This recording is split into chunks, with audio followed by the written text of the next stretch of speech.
നമസ്കാരം. ഗൾഫ് ഫോക്കസിലേക്ക് വിശദമായി ഞാൻ ഉന്മേഷ് ശിവരാമൻ. ഫിഞ്ച ചുഴലിക്കാറ്റിന്റെ ആദ്യ ഭാഗം കരതൊട്ടതിന് പിന്നാലെ റെഡ് അലർട്ട് പുതുക്കി കാലാവസ്ഥാ നിരീക്ഷണ കേന്ദ്രം. 4 ജില്ലകളിലും പുതുച്ചേരിയിലും മാത്രമാക്കി റെഡ് അലർട്ട് ചുരുക്കിയിട്ടുണ്ട്. ചെന്നൈ ഉൾപ്പെടെ 20 ജില്ലകളിലും കാരക്കലിലും ഓറഞ്ച് അലർട്ടാണ്. പുലർച്ചെ 1 മണിവരെയാണ് ജാഗ്രതാ നിർദ്ദേശം. കനത്ത മഴയിൽ ചെന്നൈയിൽ 3 പേർ മരിച്ചു. മുഹമ്മദ് റഹീസ് ഇപ്പോൾ വിശദാംശങ്ങളുമായി ചേരുന്നുണ്ട്. ചെന്നൈയിൽ നിന്ന് റഹീസ്, ചെന്നൈയിൽ നിലവിലെങ്ങനെയാണ് കാലാവസ്ഥ? ഒപ്പം ഈ ചുഴലിക്കാറ്റ് പൂർണ്ണമായി കരതൊട്ട് കഴിഞ്ഞോ?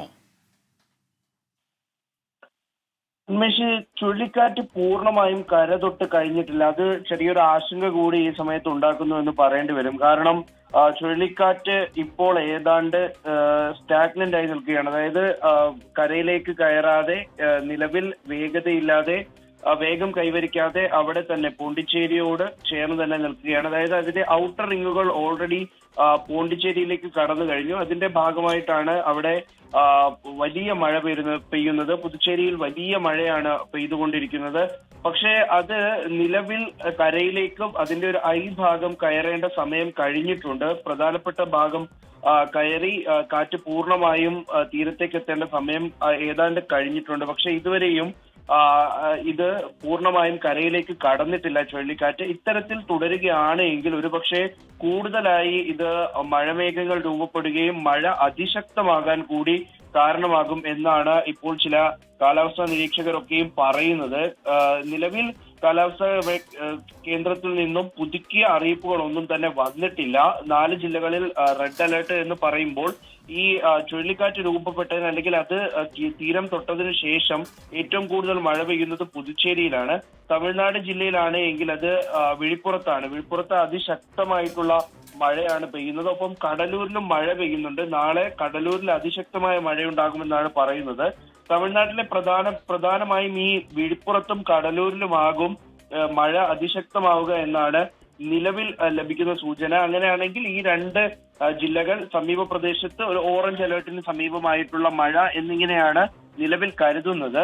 പക്ഷേ നിലവിലെ ഈ ഒരു ആശങ്ക പ്രധാനമായും പൂർണ്ണമായും ഈ ചുഴലിക്കാറ്റ് തീരത്തേക്ക് പ്രവേശിക്കേണ്ട സമയം ഏതാണ്ട് കഴിഞ്ഞിരിക്കുന്നു. പക്ഷേ അതിൽ കൃത്യമായിട്ടൊരു അപ്ഡേറ്റ് ഇതുവരെ ഉണ്ടായിട്ടില്ല. അങ്ങനെയാണ് എങ്കിൽ മഴ കനക്കും. ചെന്നൈയെ സംബന്ധിച്ച് പറയുകയാണെങ്കിൽ ചെന്നൈയിൽ എന്തായാലും വലിയ മഴയൊന്നുമില്ല. പക്ഷെ കാറ്റ് തീവ്രമായിട്ടുണ്ട്. അതൊരു 60 km/h വേഗത്തിലേക്കൊക്കെ കാറ്റ് മാറിയിട്ടുണ്ട്. അങ്ങനെ ഫിഞ്ചൽ ചുഴലിക്കാറ്റ് സത്യത്തിൽ അക്ഷരാർത്ഥത്തിൽ കാലാവസ്ഥാ നിരീക്ഷണ കേന്ദ്രത്തിനെ ഒക്കെ കുഴയ്ക്കുകയാണത്. തീരം തൊടുന്നതിന് മുൻപുണ്ടായ പ്രശ്നങ്ങളും അതിന്റെ ഒരു വേഗം ഒപ്പം തന്നെ ദിശയൊക്കെ മനസ്സിലാക്കുന്നതിൽ നേരിട്ട ബുദ്ധിമുട്ട് നമ്മൾ നേരത്തെ പറഞ്ഞതാണ്. ഇപ്പോൾ ഇതാ തീരം തൊട്ട് കഴിഞ്ഞിട്ടും അതിന്റെ ഔട്ടർ റിങ്ങുകളൊക്കെ തീരം തൊട്ട് കഴിഞ്ഞിട്ടും അതിന്റെ ഭാഗമായിട്ടുള്ള മഴയും കാറ്റും ഒക്കെ ഉണ്ടായിട്ടും ചുഴലിക്കാറ്റ് ഇനിയും കാലാവസ്ഥാ നിരീക്ഷണ കേന്ദ്രത്തിന് പിടികൊടുത്തിട്ടില്ല. ഇതിന്റെ ദിശ സംബന്ധിച്ചും ഇപ്പോഴും ആശങ്കകൾ നിലനിൽക്കുന്നുണ്ട്. ഒപ്പം ഇത് കരയിലേക്ക് കടക്കേണ്ട സമയം ഏതാണ്ട് കഴിഞ്ഞിരിക്കുന്നു. 7:30 കാലാവസ്ഥാ നിരീക്ഷണ കേന്ദ്രം ഔദ്യോഗികമായി ഇതിന്റെ ഔട്ടർ റിങ്ങുകൾ തീരത്തേക്ക് എത്തിയെന്ന് പറയുന്നത്. എന്നാൽ ചില റിപ്പോർട്ടുകൾ സൂചിപ്പിക്കുന്നത് 6 മണിയോടുകൂടി തന്നെ ഇതിന്റെ ഒരു ഇമ്പാക്ട് കരയിൽ ഉണ്ടായി തുടങ്ങിയിട്ടുണ്ട്. ഇനി കാലാവസ്ഥാ നിരീക്ഷണ കേന്ദ്രം പറയുന്നത് തന്നെ അംഗീകരിച്ചാൽ അത് 7:30 കടന്നു എന്ന് പറയുന്നു, അല്ലെങ്കിൽ 8:30, ആ ഒരു 7:30-8:30 സമയത്തിനിടയിൽ കടന്നു എന്ന് പറഞ്ഞാൽ ഇപ്പോൾ പൂർണ്ണമായും കരയിലേക്ക് ചുഴലിക്കാറ്റ് കടക്കേണ്ട സമയം കഴിഞ്ഞിരിക്കുന്നു. എന്തുകൊണ്ടാണ് ഇത് കടക്കാത്തതെന്ന് അറിയില്ല. പക്ഷെ സർക്കാർ വൃത്തങ്ങളിൽ ചിലർ, ഒരു മന്ത്രി ഉൾപ്പെടെ പറഞ്ഞിരിക്കുന്നത് അത്ര കണ്ട് ഭയപ്പെടേണ്ട സാഹചര്യമില്ല, അല്ലെങ്കിൽ കരുതിയിരുന്ന ഒരു ഇമ്പാക്ട് ചുഴലിക്കാറ്റ് ഉണ്ടാക്കിയിട്ടില്ല എന്നാണ്. ഇതിന് വരാനിരിക്കുന്ന എന്തിന്റെയെങ്കിലും സൂചനയാണോ എന്നുള്ളത് പോലും ഇപ്പോൾ ചർച്ച ചെയ്യപ്പെടുന്നുണ്ട്. എന്തായാലും ഇന്ന് രാത്രി അതീവ നിർണായകമാണ്. ഒരു 2-3 മണിക്കൂർ, ഇപ്പോഴും ആ 2-3 മണിക്കൂർ തന്നെ പറയണം. കാരണം പൂർണ്ണമായും കരയിലേക്ക് എത്താത്തത് കൊണ്ട് ആ ഒരു 2-3 മണിക്കൂർ കഴിയുമ്പോൾ കാര്യങ്ങൾ മനസ്സിലാകും. ഉന്മേഷ്. മുഹമ്മദ് റഹീസാണ് ചെന്നൈയിൽ നിന്ന് വിവരങ്ങൾ നൽകിയത്. മറ്റു വാർത്തകളിലേക്ക്. ദോഹയിലെ ആർട്ട് ഫാക്ടറിയിൽ നടക്കുന്ന ഖത്തർ അമീറിന്റെ portrait painting exhibition Sheikh Jaber Al Thani ഉദ്ഘാടനം ചെയ്തു. Experience the art of leadership and legacy എന്ന പേരിൽ ഡിസംബർ 18 വരെ നടക്കുന്ന പ്രദർശനത്തിൽ വിവിധ രാജ്യങ്ങളിൽ നിന്നായി 78 ചിത്രകാരന്മാരുടെ 100ഓളം ചിത്രങ്ങൾ പ്രദർശിപ്പിക്കും. പ്രഗത്ഭരായ ചിത്രകാരന്മാരുടെ തത്സമയ ചിത്രരചനയും ആസ്വദിക്കാൻ അവസരമുണ്ട്. ചിത്രരചനയെ പ്രോത്സാഹിപ്പിക്കാൻ ലക്ഷ്യമാക്കിയുള്ള ആർട്ട് ഫാക്ടറിയിൽ ഒറ്റയ്ക്കും കൂട്ടായും ചിത്രങ്ങൾ പ്രദർശിപ്പിക്കാനുള്ള സൗകര്യം ചിത്രകാരന്മാർക്കായി ഒരുക്കിയിട്ടുണ്ട്. ഇന്ത്യൻ ഫുട്ബോൾ ഇതിഹാസങ്ങളായ IM വിജയനും ആസിഫ് സഹീറിനും KMCC ഖത്തർ സംസ്ഥാന കമ്മിറ്റി സ്വീകരണം നൽകി. ജീവകാരുണ്യ പ്രവർത്തനങ്ങൾക്കൊപ്പം KMCC കായിക മത്സരങ്ങൾക്കും പ്രാധാന്യം നൽകുന്നതിന് ഇരുവരും പ്രശംസിച്ചു. സംസ്ഥാന പ്രസിഡന്റ് ഡോക്ടർ അബ്ദുൽ സമദിന്റെ അധ്യക്ഷതയിൽ KMCC ഖത്തർ ആസ്ഥാനത്ത് നടന്ന ചടങ്ങ് vice president K Muhammad Isa ഉദ്ഘാടനം ചെയ്തു. ടൂർണമെന്റിൽ പങ്കെടുക്കുന്ന KMCC ടീമുകളായ കോഴിക്കോട്, മലപ്പുറം ജില്ലാ ടീമുകളെ ചടങ്ങിൽ ആദരിച്ചു. ക്ഷേമ പെൻഷൻ ക്രമക്കേട് നടത്തിയ ഉദ്യോഗസ്ഥർക്കെതിരെ കർശന നടപടിയെടുക്കാൻ മുഖ്യമന്ത്രിയുടെ നിർദ്ദേശം. അനർഹമായി പെൻഷൻ കൈപ്പറ്റിയവർക്കെതിരെ വകുപ്പുതല നടപടിക്കും മേടിച്ച പണം തിരിച്ചടപ്പിക്കാനുമാണ് നിർദ്ദേശം. മുഖ്യമന്ത്രി വിളിച്ച പ്രത്യേക യോഗത്തിലാണ് തീരുമാനം. സർക്കാർ ജീവനക്കാരും പെൻഷൻകാരും അനർഹമായി ക്ഷേമ പെൻഷൻ വാങ്ങുന്നത് ഗൗരവമായി കണ്ടാണ് മുഖ്യമന്ത്രി പ്രത്യേക യോഗം വിളിച്ചത്. തദ്ദേശ വകുപ്പുകളിലെ മന്ത്രിമാരും പ്രധാന ഉദ്യോഗസ്ഥരും യോഗത്തിൽ പങ്കെടുത്തു. തട്ടിപ്പുകാർക്കെതിരെ വകുപ്പ് തലത്തിൽ അച്ചടക്ക നടപടിയെടുക്കാനാണ് മുഖ്യമന്ത്രിയുടെ നിർദ്ദേശം. കൈപ്പറ്റിയ തുക പലിശ സഹിതം തിരിച്ചടപ്പിക്കും. അനർഹർ കയറിക്കൂടാൻ സാഹചര്യമൊരുക്കിയ ഉദ്യോഗസ്ഥർക്കെതിരെയും നടപടിയുണ്ടാകും. മസ്റ്ററിംഗും കൂടുതൽ കാര്യക്ഷമമാക്കും. വാർഷിക മസ്റ്ററിംഗ് നിർബന്ധമാക്കും. ഇതിന് ഫേസ് ഒതന്റിക്കേഷൻ സംവിധാനം ഏർപ്പെടുത്തും. സർക്കാർ സർവീസിൽ കയറിയ ശേഷം മസ്റ്ററിംഗ് നടത്തിയ ആനുകൂല്യം കൈപ്പറ്റുന്നത് അശ്രദ്ധയല്ലെന്ന് മുഖ്യമന്ത്രി യോഗത്തിൽ ചൂണ്ടിക്കാട്ടി. ഉദ്യോഗസ്ഥർക്കെതിരെയുള്ള നടപടിയുടെ കാര്യം കൂടിയാലോചിച്ച് തീരുമാനിക്കുമെന്ന് ധനമന്ത്രി KN ബാലഗോപാൽ. ക്ഷേമ പെൻഷനെ സംബന്ധിച്ച് ചില റിപ്പോർട്ടുകൾ വന്നു. അത് സംബന്ധിച്ച് നടപടികൾ സ്വീകരിക്കാനായി ബന്ധപ്പെട്ട ഭരണവകുപ്പ് അയച്ചു കൊടുത്തിട്ടുണ്ട്. ഒറ്റ ഇന്റൻഷനുള്ള തെറ്റായ കാര്യങ്ങൾ അത് ചെയ്യാൻ പാടില്ല. ഇത് പരിശോധിച്ചു കഴിഞ്ഞാൽ എന്ത് വേണമെന്നുള്ളത് ആ ബന്ധപ്പെട്ട വകുപ്പുകൾ തന്നെയാണ് നിർദ്ദേശിക്കുക. അങ്ങോട്ട് അയച്ചിട്ടുണ്ട്. BMW വാഹനോടമകൾ ഉൾപ്പെടെ പെൻഷൻ കൈപ്പറ്റുന്നുവെന്ന് കണ്ടെത്തിയ കോട്ടയ്ക്കൽ നഗരസഭയിലെ ക്ഷേമ പെൻഷൻ തട്ടിപ്പിൽ പരിശോധന ആരംഭിച്ചിട്ടുണ്ട്. അനർഹരെന്ന് 2021 ധനവകുപ്പ് കണ്ടെത്തിയ 63 പേരെ നേരിട്ട് കണ്ട് പരിശോധിക്കാനാണ് തീരുമാനം. അനർഹരെന്ന് കണ്ടെത്തിയ 63-ൽ 18 പേരെ നേരത്തെ ക്ഷേമ പെൻഷനിൽ നിന്ന് സസ്പെൻഡ് ചെയ്തിരുന്നു. 24 മലപ്പുറം, തിരുവനന്തപുരം. ക്ഷേമ പെൻഷൻ തട്ടിപ്പ് നടത്തിയവരുടെ കൂടുതൽ വിവരങ്ങൾ പുറത്ത്. മരിച്ചവരുടെ പേരിലും വിധവാ പെൻഷനിലും അടക്കം ക്രമക്കേട് നടത്തി. അനർഹരെന്ന് കണ്ടെത്തി നീക്കിയവർക്ക് വീണ്ടും പെൻഷൻ നൽകിയെന്നും ഒരേ പെൻഷൻ ഒന്നിലധികം തവണ അനുവദിച്ചതായും CAG കണ്ടെത്തി. 24 എക്സ്ക്ലൂസീവ്. ക്ഷേമ പെൻഷൻ വാങ്ങുന്ന ഒരാൾ മരണപ്പെട്ടാൽ ഇക്കാര്യം പഞ്ചായത്തിനെ അറിയിച്ച് പെൻഷൻ ഗുണഭോക്താക്കളുടെ പട്ടികയിൽ നിന്ന് പേരൊഴിവാക്കണം. എന്നാൽ മരണപ്പെട്ടവരുടെ പേരുകൾ ഗുണഭോക്താക്കളുടെ പട്ടികയിൽ നിന്ന് പല സ്ഥലങ്ങളിലും നീക്കം ചെയ്യാറില്ല. പകരം മരിച്ചവരുടെ പേരിൽ ദീർഘകാലം അവരുടെ ക്ഷേമ പെൻഷൻ തട്ടിയെടുക്കും. മരിച്ചവരുടെ പട്ടികയിലെ 4039 പേരുകൾ പരിശോധിച്ചതിൽ 1698 പേർക്കും പെൻഷൻ വിതരണം ചെയ്തതായി കണ്ടെത്തി. ഇത്തരത്തിൽ മാത്രം നഷ്ടമായത് 2,63,00,000 രൂപ. തീർന്നില്ല. വിധവാ പെൻഷനും അവിവാഹിതർക്കുള്ള പെൻഷനും വാങ്ങുന്ന വനിതകൾ ക്ഷേമ പെൻഷൻ പട്ടികയിൽ ഉണ്ടെന്ന് AG കണ്ടെത്തി. ഇത്തരത്തിൽ 13 കേസുകളാണ് കണ്ടെത്തിയത്.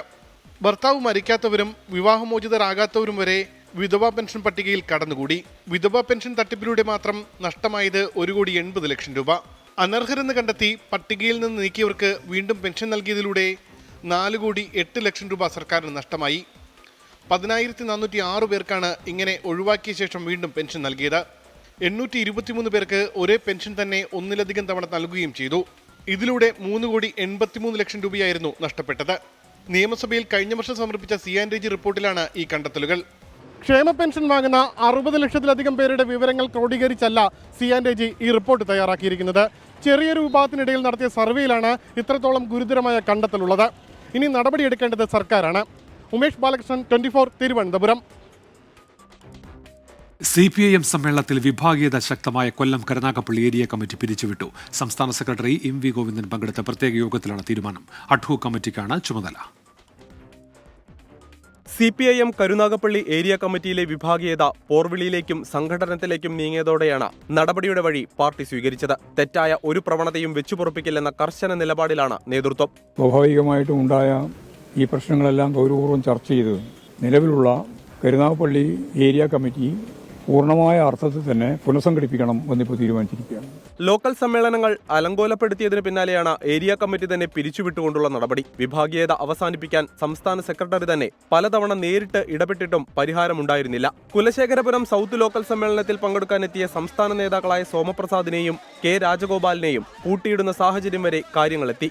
ഔദ്യോഗിക നേതൃത്വത്തിനെതിരെ കരുനാഗപ്പള്ളിയിലെ ഒരു വിഭാഗം പാർട്ടി നേതാക്കളും പ്രവർത്തകരും പരസ്യ പ്രതിഷേധവുമായി രംഗത്തെത്തുകയും ചെയ്തതോടെയാണ് സമ്മേളനകാലത്തെ അസാധാരണ നടപടിയിലേക്ക് CPIM കടന്നത്. CPIM ജില്ലാ സെക്രട്ടേറിയറ്റ് അംഗം T മനോഹരൻ കൺവീനറായി 7-അംഗ അഡ്ഹോക് കമ്മിറ്റിക്കാണ് കരുനാഗപ്പള്ളിയിൽ ഏരിയ കമ്മിറ്റിയുടെ ചുമതല. സംസ്ഥാന സമ്മേളനത്തിന് വേദിയായ ജില്ലയിൽ പാർട്ടിയിലെ പരസ്യപ്പോര് ഗൗരവത്തോടെയാണ് നേതൃത്വം കണ്ടത്.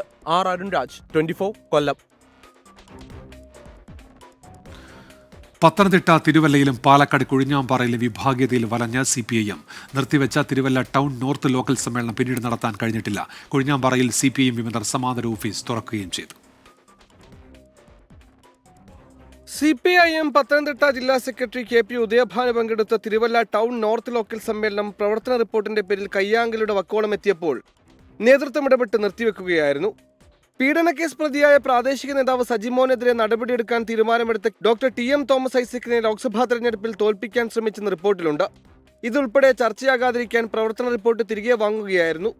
തിരുവല്ല ഏരിയ കമ്മിറ്റി അംഗങ്ങളോടും ടൗൺ നോർത്ത് ലോക്കൽ കമ്മിറ്റി അംഗങ്ങളോടും നാളെ രാവിലെ ജില്ലാ കമ്മിറ്റി ഓഫീസിലെത്താൻ സെക്രട്ടറി KP ഉദയഭാനു നിർദ്ദേശം നൽകി. പാലക്കാട് കൊഴിഞ്ഞാമ്പാറയിലെ വിഭാഗീയത പരിഹരിക്കാൻ നേതൃത്വത്തിന് കഴിഞ്ഞിട്ടില്ല. ഇവിടെ വിമതർ സമാന്തര ഓഫീസ് തുറന്നു. ജനസേവന കേന്ദ്രമായി പ്രവർത്തിക്കുമെന്നാണ് വിശദീകരണം. കോൺഗ്രസിൽ നിന്നെത്തിയ ആളെ ലോക്കൽ സെക്രട്ടറി ആക്കിയതാണ് വിഭാഗീയതയ്ക്ക് കാരണം. 24 പത്തനംതിട്ട, പാലക്കാട്. ഉരുൾപൊട്ടൽ നാശം വിതച്ച കോഴിക്കോട് വിലങ്ങാട് ദുരന്തബാധിതരുടെ പ്രതിഷേധം. സാമ്പത്തിക സഹായം ഉൾപ്പെടെ വൈകുന്നുവെന്നാരോപിച്ച് നാട്ടുകാർ വില്ലേജ് ഓഫീസ് ഉപരോധിച്ചു. മുണ്ടക്കൈ ചൂരൽമല ഉരുൾപൊട്ടലുണ്ടായ അതേ ദിവസമാണ് കോഴിക്കോട് വിലങ്ങാടും ദുരന്തമുണ്ടായത്. സമഗ്ര പാക്കേജ് പ്രഖ്യാപിക്കുമെന്ന് സർക്കാർ ഉറപ്പു നൽകിയെങ്കിലും അതുണ്ടായില്ല. മന്ത്രിമാരും ചീഫ് സെക്രട്ടറിയും അടക്കം പ്രദേശത്ത് സന്ദർശനം നടത്തിയിട്ടും പുനരധിവാസത്തിൽ ഉൾപ്പെടെ വൈകലുണ്ടായതോടെയാണ് നാട്ടുകാർ പ്രതിഷേധം കടുപ്പിക്കുന്നത്. ഇവിടെ വാഗ്ദാനങ്ങൾ ധാരാളം ഞങ്ങൾക്ക് ലഭിച്ചിട്ടുണ്ട്. പക്ഷേ ഈ വാഗ്ദാനങ്ങൾ മാത്രമേ ഉള്ളൂ എന്നുള്ളതാണ് ഏറ്റവും ദുഃഖകരമായ യാഥാർത്ഥ്യം. സർക്കാർ വഞ്ചിച്ചു എന്ന് ഞങ്ങൾ പറയുന്നില്ല. പക്ഷേ ഇവിടെയുള്ള ഈ സാധാരണക്കാരായ ജനങ്ങൾക്ക് കിട്ടേണ്ട സഹായങ്ങൾ എല്ലാ തരത്തിലുള്ള സപ്പോർട്ട് ഇതുവരെ നമുക്ക് ലഭിച്ചിട്ടില്ല. 13 കോടിയിലധികം രൂപയുടെ നാശനഷ്ടം മേഖലയിൽ ഉണ്ടായെന്നാണ് കണക്ക്. കർഷകർക്ക് സർക്കാർ അനുവദിച്ചതാകട്ടെ 1.25 ലക്ഷം രൂപ. ശരിക്കും ഒന്നും ആകുന്നില്ല. ഒരു 300 കോടിയെങ്കിലും ഉണ്ടെങ്കിൽ മാത്രമേ എന്തെങ്കിലും ഒരു നാശനഷ്ടത്തിനൊരു പരിധി നമുക്ക് ലഭിക്കുന്നുള്ളൂ. ഇനി മഴക്കാലം വരാൻ 6 മാസമേ നമുക്കുള്ളൂ. അതിനു മുമ്പ് എന്തെങ്കിലും നടപടികൾ എത്രയും പെട്ടെന്ന് ഡിസംബർ തീരുമ്പോഴത്തേനും തന്നെ പുനരധിവാസ പ്രവർത്തനങ്ങളൊക്കെ ആരംഭിച്ചില്ലെങ്കിൽ വരുന്ന മഴക്കാലം ഇതിലും വലിയൊരു ദുരന്തത്തെയായിരിക്കും നമ്മൾ നേരിടാൻ പോകുന്നത്. വാടക ഇനത്തിൽ നൽകുമെന്ന് സർക്കാർ ഉറപ്പു നൽകിയ തുകയും പലർക്കും ഇതുവരെ ലഭിച്ചിട്ടില്ല.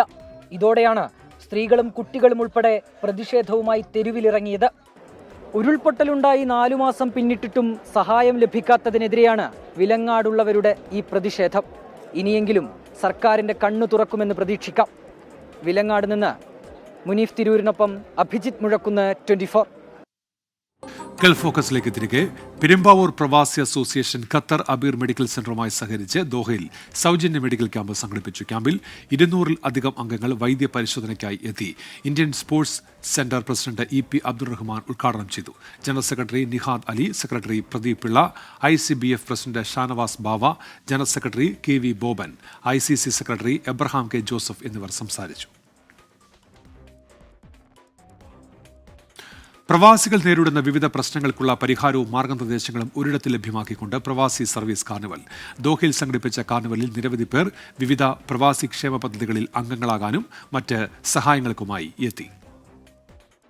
പ്രവാസി വെൽഫെയർ 10ാം വാർഷികത്തോടനുബന്ധിച്ച് സംഘടിപ്പിച്ച കാർണിവലിൽ ഒരുക്കിയിരുന്ന വിവിധ പവലിയനുകൾക്ക് മുന്നിൽ ഉച്ചയ്ക്ക് 2 മണി മുതൽ തന്നെ വലിയ തിരക്കാണ് അനുഭവപ്പെട്ടത്.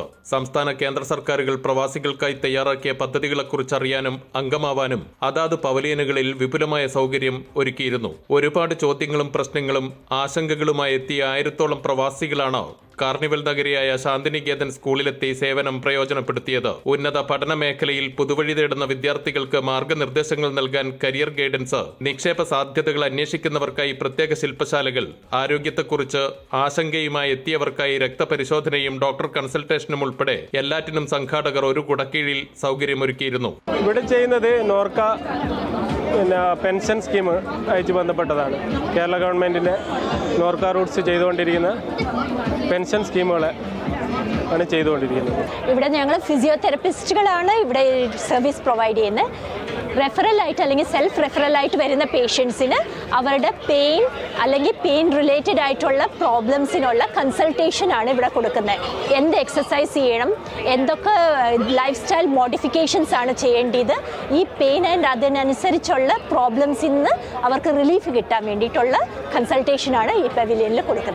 പ്രവാസികൾക്ക് നിത്യജീവിതത്തിലും ഭാവിയിലും ആവശ്യമായ എല്ലാ സേവനങ്ങളും ഉൾപ്പെടുത്തിയുള്ള കാർണിവലിന്റെ ഔദ്യോഗിക ഉദ്ഘാടനം Indian embassy deputy chief of mission Sandeep കുമാറും ഖത്തർ തൊഴിൽ മന്ത്രാലയത്തിലെ occupational health and safety director Yusuf Ali Abdul നൂറും ചേർന്ന് നിർവഹിച്ചു. ഖത്തർ തൊഴിൽ മന്ത്രാലയത്തിലെ labour relation specialist Khalid Abdul Rahman Fakhroo, inspector Hamad Jabir Al Buraidi, Basheer Abu Muhammad തുടങ്ങിയവർ ചടങ്ങിൽ സംബന്ധിച്ചു. വെൽഫെയർ പാർട്ടി അഖിലേന്ത്യാ ഉപാധ്യക്ഷൻ Hameed Vaniyambalam, ISC president EP Abdul Rahman, ICC vice president Subrahmanya Hebbagalu, IBPC president Taha Muhammad, ICC മുൻ പ്രസിഡന്റ് PN ബാബുരാജൻ എന്നിവർ വിവിധ പവലിയനുകൾ ഉദ്ഘാടനം ചെയ്തു. KC അബ്ദുൾ റഹ്മാന്റെ സ്മരണാർത്ഥം പ്രഖ്യാപിച്ച ജീവകാരുണ്യ പ്രവർത്തകനുള്ള പുരസ്കാരം ICBF സെക്രട്ടറി മുഹമ്മദ് കുഞ്ഞിക്ക് സമ്മാനിച്ചു. സാമ്പത്തിക അച്ചടക്കത്തെയും നിക്ഷേപ സാധ്യതയും കുറിച്ച ശില്പശാല, കുട്ടികളുടെ ഉന്നത വിദ്യാഭ്യാസത്തെയും സ്കോളർഷിപ്പുകളെയും കുറിച്ചുള്ള പ്രത്യേക സെഷൻ, ഹമദ് ഹാർട്ട് ഹോസ്പിറ്റലിന്റെ സഹായത്തോടെ നടത്തിയ ബോധവൽക്കരണ ക്ലാസ് എന്നിവയും 50ഓളം പവലിയനുകൾ ഉൾപ്പെടുന്ന എക്സിബിഷൻ, കലാപരിപാടികൾ, ഫുഡ് ഫെസ്റ്റിവൽ എന്നിവയും കാർണിവലിനോടനുബന്ധിച്ച് നടന്നു. പ്രവാസികൾക്കുള്ള മുഴുവൻ സേവനങ്ങളും ക്ഷേമ പദ്ധതികളും ഒരിടത്ത് ലഭ്യമാക്കാൻ ഉദ്ദേശിച്ചാണ് ഇത്തരമൊരു പരിപാടി ഇവിടെ ഒരുക്കിയിരിക്കുന്നത്. സർവീസ് കാർണിവൽ നഗരിയിൽ നിന്നും അൻവർ പാലേരി, 24. തെരഞ്ഞെടുപ്പ് വിജയത്തിന് നന്ദി പറഞ്ഞ പ്രിയങ്ക ഗാന്ധിയുടെ വയനാട് ലോക്സഭാ മണ്ഡല പര്യടനം. രാഹുൽ ഗാന്ധിക്കൊപ്പമാണ് പ്രിയങ്ക എത്തിയത്. അതേസമയം പ്രിയങ്ക ഗാന്ധി പങ്കെടുത്ത സ്വീകരണ പരിപാടികളിൽ ക്ഷണിക്കാത്തതിൽ ലീഗ് ഉൾപ്പെടെയുള്ള ഘടകകക്ഷികൾക്ക് അതൃപ്തിയുണ്ട്. സത്യത്തിന് വേണ്ടി വീണ്ടും വീണ്ടും നിങ്ങൾ നിങ്ങളുടെ ശബ്ദം ഉയർത്തിയിട്ടുണ്ട്.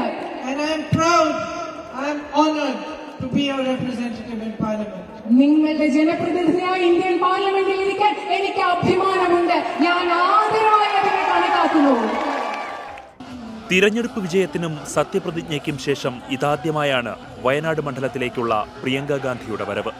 വയനാട് ലോക്സഭാ മണ്ഡലത്തിന് കീഴിലുള്ള തിരുവമ്പാടി മുക്കത്തായിരുന്നു പ്രിയങ്ക ഗാന്ധിയുടെ ആദ്യ സ്വീകരണ പരിപാടി. രാഹുൽ ഗാന്ധിയും പ്രിയങ്ക ഗാന്ധിക്കൊപ്പമുണ്ട്.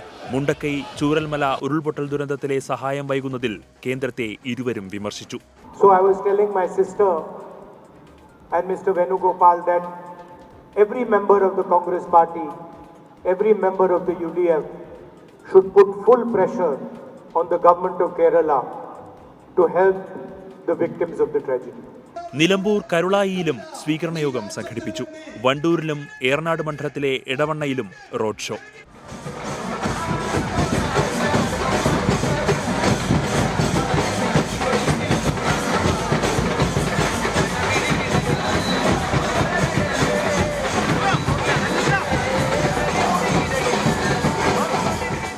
നാളെ വയനാട് ജില്ലയിലെ 3 നിയോജക മണ്ഡലങ്ങളിലും പ്രിയങ്ക ഗാന്ധിയും രാഹുൽ ഗാന്ധിയും എത്തും. ഇതിനിടെ പ്രിയങ്കയുടെ സ്വീകരണ പരിപാടികളിൽ ക്ഷണമില്ലാത്തതിനാൽ മുസ്ലിം ലീഗ് ഉൾപ്പെടെയുള്ള ഘടകകക്ഷികൾക്ക് അതൃപ്തിയുണ്ട്. എടവണ്ണയിലെ റോഡ് ഷോയിൽ മാത്രമാണ് സ്ഥലം MLAയും മുസ്ലിം ലീഗ് നേതാവുമായ PK ബഷീർ പങ്കെടുത്തത്. തിരഞ്ഞെടുപ്പ് പ്രചരണത്തിൽ മുന്നിൽ നിന്നവരെ തഴഞ്ഞെന്നാണ് വിമർശനം. 24 കോഴിക്കോട്, മലപ്പുറം. ആലപ്പുഴയിൽ അസാധാരണ വൈകല്യത്തോടെ കുഞ്ഞ് ജനിച്ച സംഭവത്തിൽ ലാബുകൾക്കെതിരെ നടപടിയെടുത്ത ആരോഗ്യവകുപ്പ് 2 സ്കാനിംഗ് സെന്ററുകളുടെ ലൈസൻസ് റദ്ദാക്കി പൂട്ടി സീൽ ചെയ്തു. കുഞ്ഞിനെ ജനിതക പരിശോധനയ്ക്ക് വിധേയമാക്കും. സംഭവത്തിൽ ആരോഗ്യമന്ത്രി രൂപീകരിച്ച വിദഗ്ധ സമിതി മാത്രമാകും ഇനി അന്വേഷിക്കുക. ആരോഗ്യമന്ത്രി വീണ ജോർജ് നിയോഗിച്ച അഡീഷണൽ ഡയറക്ടറുടെ നേതൃത്വത്തിലുള്ള സംഘവും ജില്ലാതല സംഘവും നൽകുന്ന റിപ്പോർട്ട് വ്യത്യസ്തമായാൽ വിവാദമാകുമെന്ന് തിരിച്ചറിഞ്ഞാണ് ജില്ലാ അന്വേഷണ സമിതിയെ പിരിച്ചുവിട്ടത്. ജില്ലാ മെഡിക്കൽ ഓഫീസർ തയ്യാറാക്കിയ പ്രാഥമിക റിപ്പോർട്ടിൽ ആശുപത്രിയിലെ ഡോക്ടേഴ്സ് കുറ്റക്കാരല്ല, സ്വകാര്യ ലാബുകളുടെ ഭാഗത്ത് വീഴ്ചയുണ്ടായെന്നും പരാമർശമുണ്ടായിരുന്നു. റിപ്പോർട്ട് പുറത്തു വന്നതോടെ അന്വേഷണ വിവരങ്ങൾ പുറത്തുവിടരുതെന്ന് ആരോഗ്യവകുപ്പ് ഉദ്യോഗസ്ഥർക്ക് കർശന നിർദ്ദേശം നൽകി. സംഭവത്തിൽ കുഞ്ഞിന്റെ ജനിതക പരിശോധന നടത്തും. അമ്മയുടെയും കുഞ്ഞിന്റെയും രക്തസാമ്പിളുകൾ തിരുവനന്തപുരത്തേക്ക് അയക്കും. കുഞ്ഞിന്റെ മാതാവിന് സ്കാനിംഗ് നടത്തിയ ആലപ്പുഴയിലെ ശങ്കേഴ്സ്, മിഡാസ് എന്നീ ലാബുകളിലെ സ്കാനിംഗ് മെഷീനുകൾ ഉൾപ്പെടെ ആരോഗ്യവകുപ്പ് പൂട്ടി സീൽ ചെയ്തു. 2 സ്ഥാപനങ്ങളുടെയും ലൈസൻസ് റദ്ദാക്കി. ആരോഗ്യവകുപ്പ് മന്ത്രി വീണ ജോർജിന്റെ നിർദ്ദേശപ്രകാരമാണ് നടപടി. നിയമപ്രകാരം സ്കാനിംഗിന്റെ റെക്കോർഡുകൾ 2 വർഷം സൂക്ഷിക്കണമെന്നാണ് നിബന്ധന. എന്നാൽ അന്വേഷണത്തിൽ റെക്കോർഡുകൾ സൂക്ഷിച്ചിട്ടില്ലെന്ന് കണ്ടെത്തി. കുഞ്ഞിന്റെ അമ്മയുടെ സ്കാനിംഗ് റിപ്പോർട്ടുകളിൽ ഒരേ ഡോക്ടറുടെ 2 ഒപ്പുവന്നതിനെക്കുറിച്ചും ആരോഗ്യവകുപ്പ് അന്വേഷിക്കും. 24 ആലപ്പുഴ. ഫോക്കസിലേക്ക് തിരികെ. ശ്രീനാരായണ ഗുരുവിന്റെ സന്ദേശത്തിന് ഏറെ പ്രസക്തിയുള്ള കാലമാണ് ഇതെന്ന് ഫ്രാൻസിസ് മാർപ്പാപ്പ. വത്തിക്കാനിൽ ശിവഗിരി മഠം സംഘടിപ്പിച്ച സർവമത സമ്മേളനത്തിൽ മാർപ്പാപ്പ ആശീർവാദ പ്രഭാഷണം നടത്തി.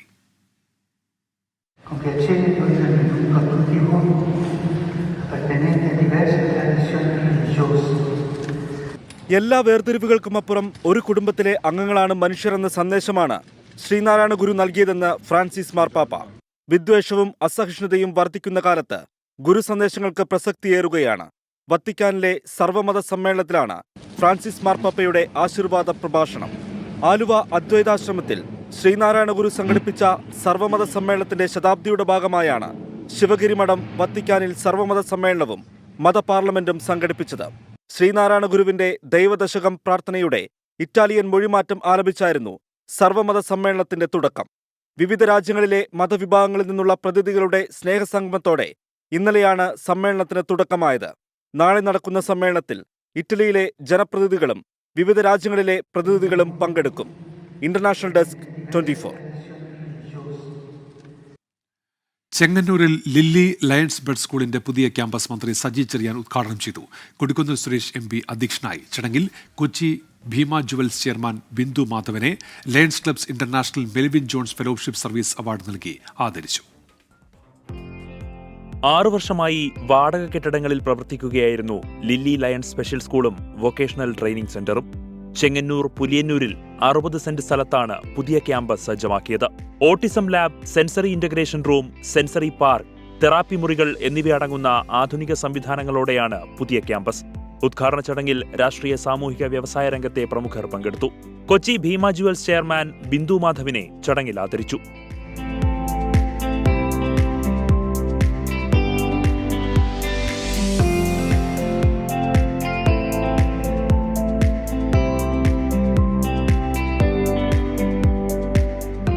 ഭിന്നശേഷി കുട്ടികളെ കൈപിടിച്ചുയർത്താനുള്ള എല്ലാ സൗകര്യങ്ങളും പുതിയ കെട്ടിടത്തിൽ ഒരുക്കിയിട്ടുണ്ട്. ദാനമായി കിട്ടിയ സ്ഥലത്ത് കെട്ടിട നിർമ്മാണം നടത്തിയത് ഭീമയുടെ ഫണ്ട് ഉപയോഗിച്ചാണെന്ന് ലില്ലി സ്കൂൾ ട്രസ്റ്റി വേണുഗോപാൽ പറഞ്ഞു. ഇവിടെ NCERT നിഷ്കർഷിച്ചിരിക്കുന്ന സർക്കാരിൻ്റെ സിലബസ് അനുസരിച്ചാണ് ഇത് പ്രവർത്തിക്കുന്നത്. തൊഴിൽ പരിശീലനവും നൽകി വരുന്നു. അതോടൊപ്പം തന്നെ വ്യത്യസ്തമായിട്ടുള്ള ആവശ്യങ്ങൾ കണ്ടറിഞ്ഞ് അവർക്ക് വേണ്ടിയിട്ടുള്ള തെറാപ്പികൾ നൽകുന്ന സംവിധാനം ഉൾപ്പെടെ പാക്കേജാണ് നമ്മളിവിടെ നൽകുന്നത്. Lions district 318B governor R Venkitachalam, vice district governor Vinny Philip, managing trustee G Venukumar, administrator KK Rajendran, treasurer MP Prathipal, മുൻ governor Rajan Daniel, trustee S Noushad Attinkara, Juni Thomas Kuthiravattam എന്നിവർ ചടങ്ങിൽ പങ്കെടുത്തു. 24 ആലപ്പുഴ. ഗൾഫ് ഫോക്കസ് പൂർത്തിയാവുകയാണ്. Good night.